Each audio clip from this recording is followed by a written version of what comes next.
çalan dergil nasıymış gittiği var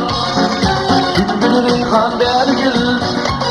gülmedin gülgünün doğruları uşan dergil ağzına kırdırayım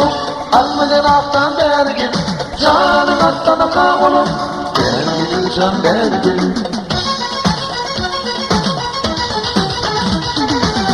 oturur karşımda dilim Loğun cemalını görür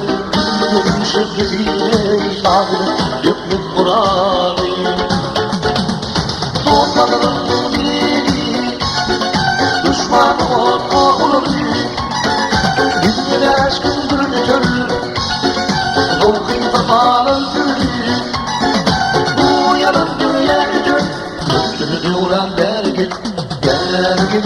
dergin Dergin dergin Canım atana kavulan Dergin can dergin Dergin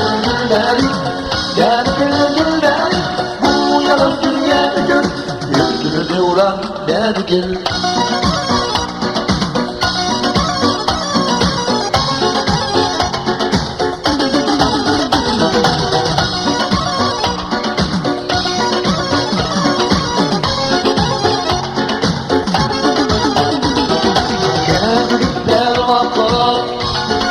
Geldim sallanacım Kendi karşımı tutup Bir tarafa dolgunu gittim Elimi ışıklı durup Tülbe acayip sonuç Yüzüm şükrü bilir Kim yüzüm kim yanar Yüreğim onu yakar Ateşi lan dergin Bunun yerine bakayım Vakıratın gönlü bir ucuyla Simamun kırsalacı Ölümünü götüreceğim Ahir bu canım aladım Bilemeledim gitmiştim Hanım öldüm bildim Dini bir yolun varım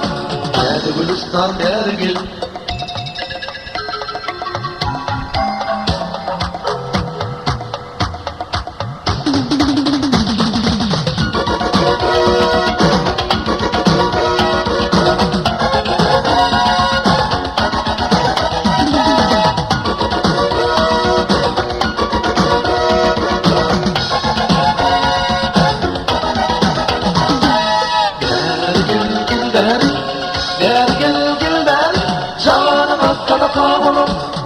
Dergin can dergin Dergin dergin